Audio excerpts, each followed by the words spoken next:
Nossa! Eita! Bom, já que tá tudo aqui ligado, né? Nossa, que é isso? Quanto pelo, meu Deus do céu! Mas também... Quanto tempo tá tudo isso aqui? Bom, então vamos começar a gravar, né?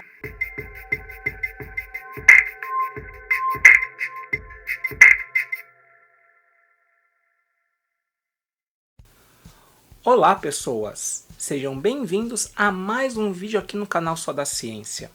Bom, já faz um bom tempo desde o último vídeo, né?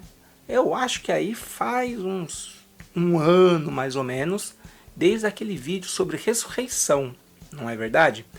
Bom, isso acontece porque meu filho nasceu há mais ou menos um ano, né? E é muito difícil conciliar as responsabilidades de pai, professor, né? E as responsabilidades da minha casa, juntamente com os vídeos. E é por isso que eu fiquei tanto tempo sem gravar. Bem, hoje eu consegui escapar dessas responsabilidades da Simone e do Guilherme. E hoje vou responder a uma pergunta que vocês nunca me fizeram. Olha só que beleza. Mas antes, deixe seu like e compartilhe esse vídeo se você gostou. Se você não é inscrito, por favor, se inscreva no canal. Vamos fazer o Só da Ciência chegar a 1000 inscritos ainda esse semestre. Eu estou pensando em várias novidades, talvez fazer lives novamente, talvez fazer alguns vídeos para o TikTok, ou ainda algum gameplay na Twitch, comentando alguma coisa de biologia. Mas para isso, eu preciso que vocês deem o feedback para que eu consiga saber o que é melhor, tá certo? E o like e o compartilhamento dos vídeos é justamente esse feedback que eu estou precisando. Bom, chega de enrolação e agora vamos ao... Bom, como vocês podem ter visto na thumb, o tema de hoje é sobre biotecnologia. É o quê? Como vocês podem ter visto na thumb desse vídeo, o tema dele é biotecnologia. Parabéns, parabéns, parabéns, parabéns. Eu pensei nesse tema porque eu comecei a dar aula de biotecnologia aqui no estado de São Paulo. Eu não sei se todos sabem, mas a grande maioria de vocês sabem que eu sou professor de Biologia e Ciências aqui no estado de São Paulo. E o nosso ilustríssimo secretário da Educação, Renato Feder, né, fez uma mini reforma, né, do ensino médio e reduziu os itinerários formativos do ensino médio de 12 opções para 3. Uma dessas 3 opções tem essa disciplina, biotecnologia. Nas primeiras aulas, quando eu comecei a falar sobre biotecnologia, a cara de perplexidade dos alunos era gigantesca.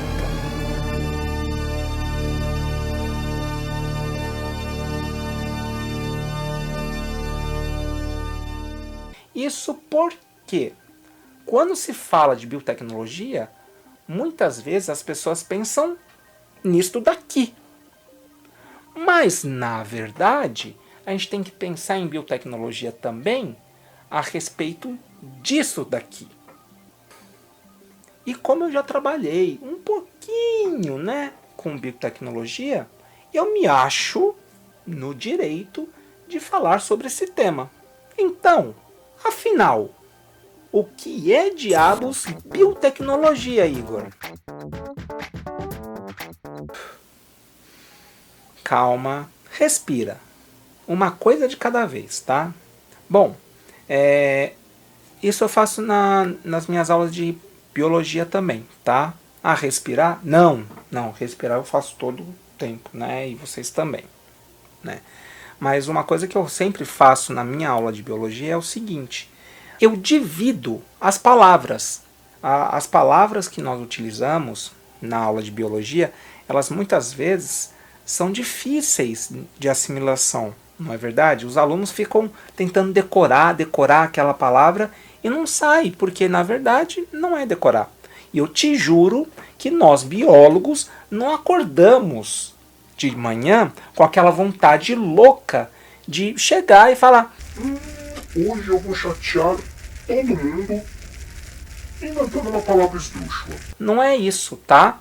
Toda palavra tem dentro dela, na biologia, toda palavra tem dentro dela o seu próprio significado, tá? Eu juro para vocês.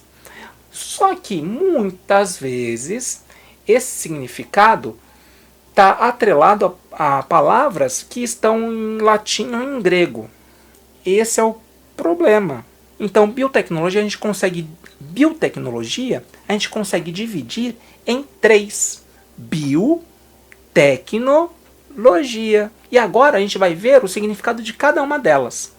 Bio, em grego, significa vida, tá? Tecno vem de uma palavra grega, techne. Eu não sei como fala, mas está aqui a grafia, tá? Que significa desenvolvimento de artesanato, de ferramenta, ou ainda o conhecimento do artesão, alguma coisa assim.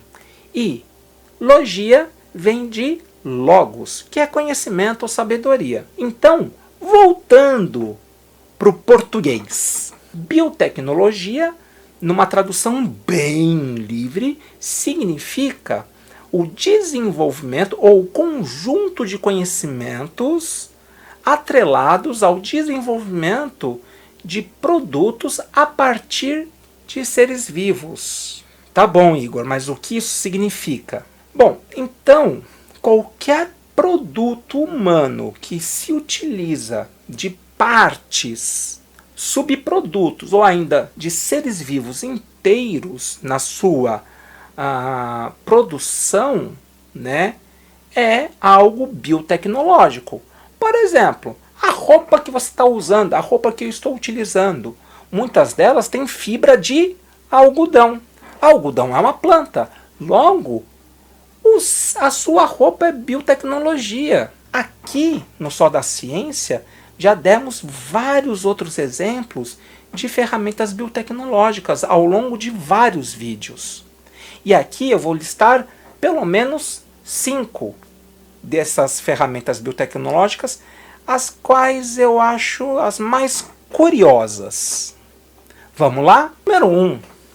Na verdade, foi o nosso primeiro vídeo aqui nessa plataforma, quando eu falei sobre a história dos medicamentos. Nesse vídeo, eu falo um pouco sobre o desenvolvimento dos medicamentos.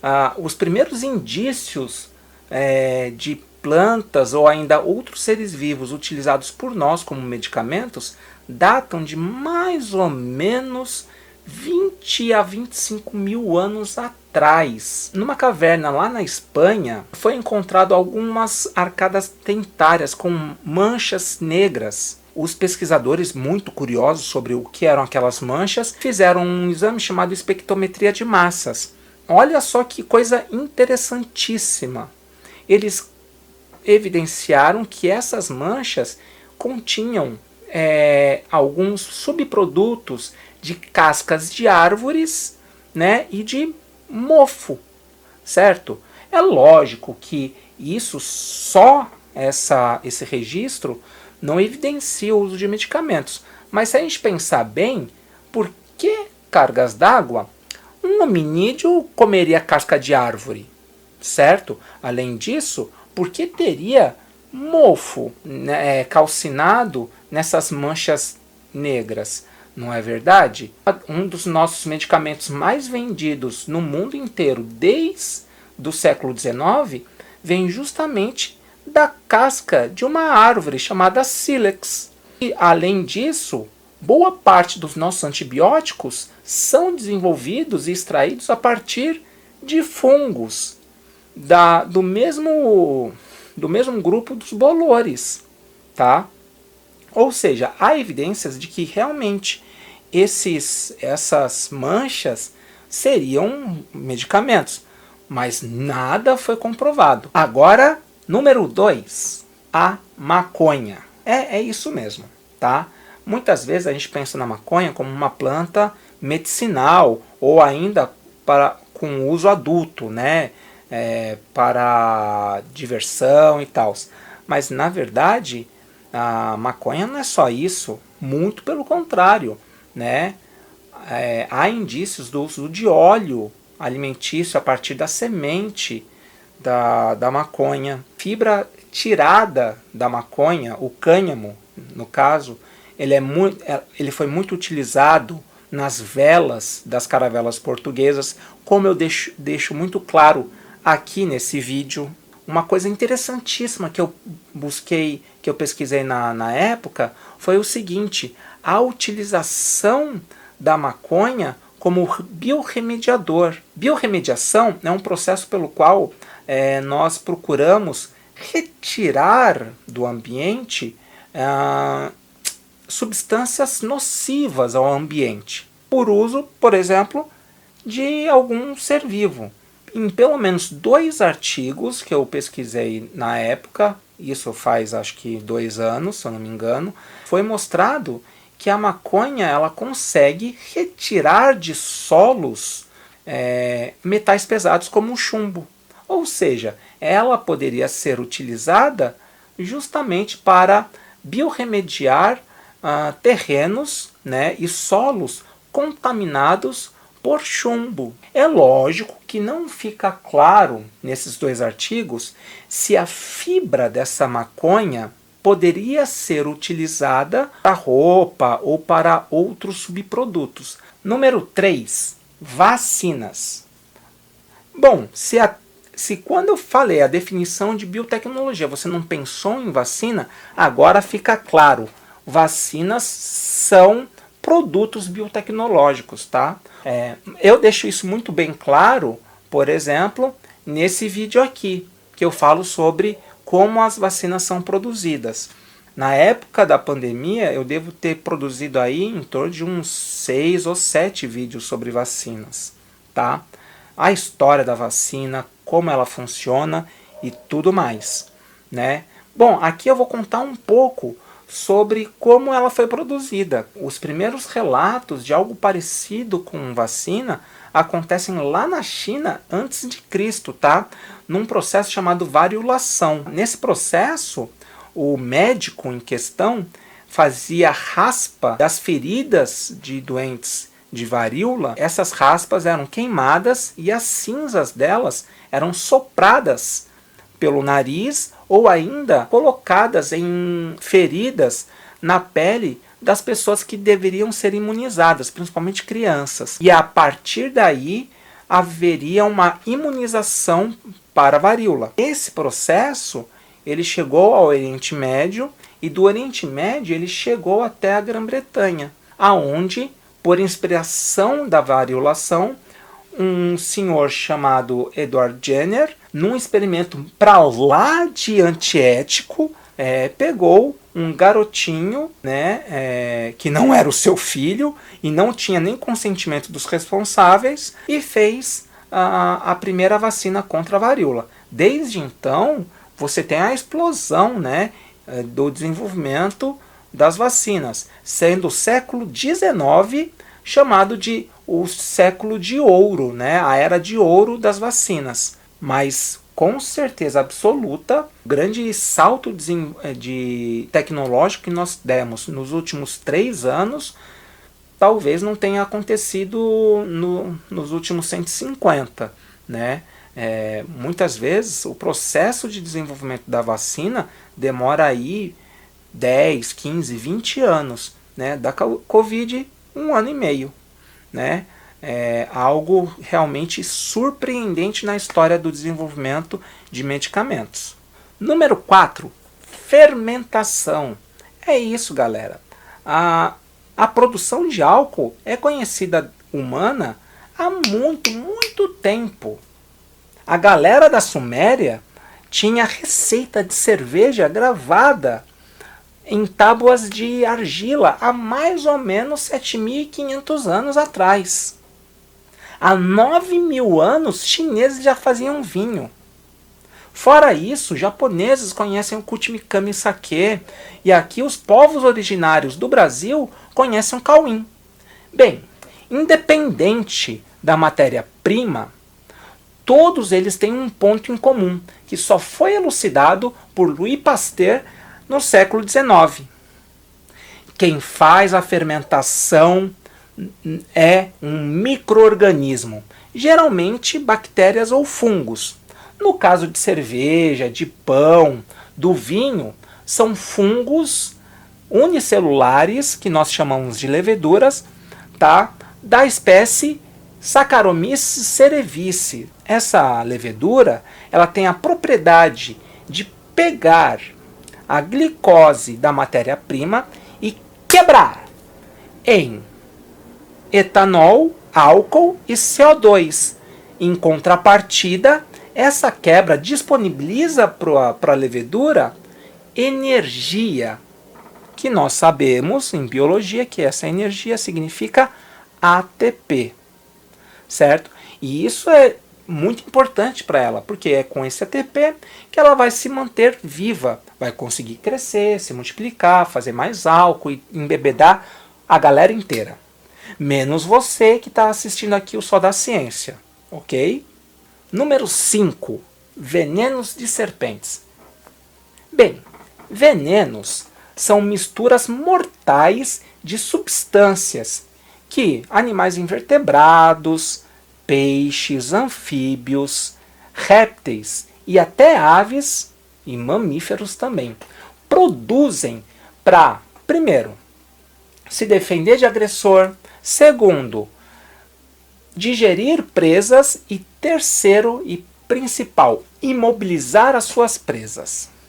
Bom, para que eles consigam fazer isso, essas ferramentas, né, essas moléculas, essas substâncias que estão contidas no veneno, elas devem ter influência sobre o organismo das presas. Não é verdade? É verdade.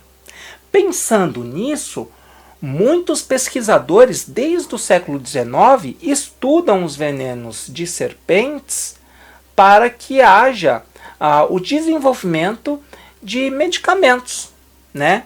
E a partir da segunda metade do século XX, um medicamento em especial foi desenvolvido a partir do veneno da jararaca.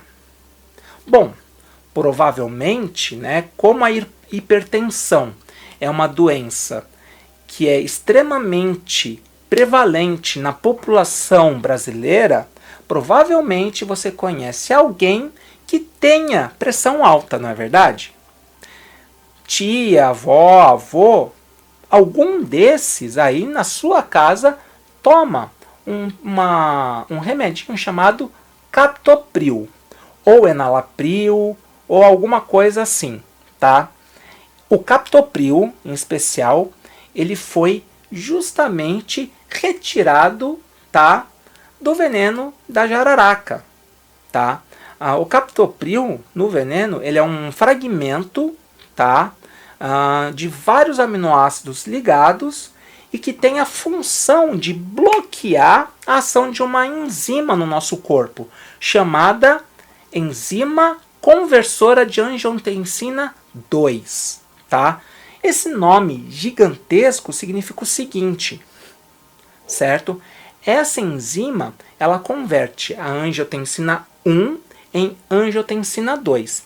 Essa angiotensina 2, ela faz a nossa pressão arterial subir.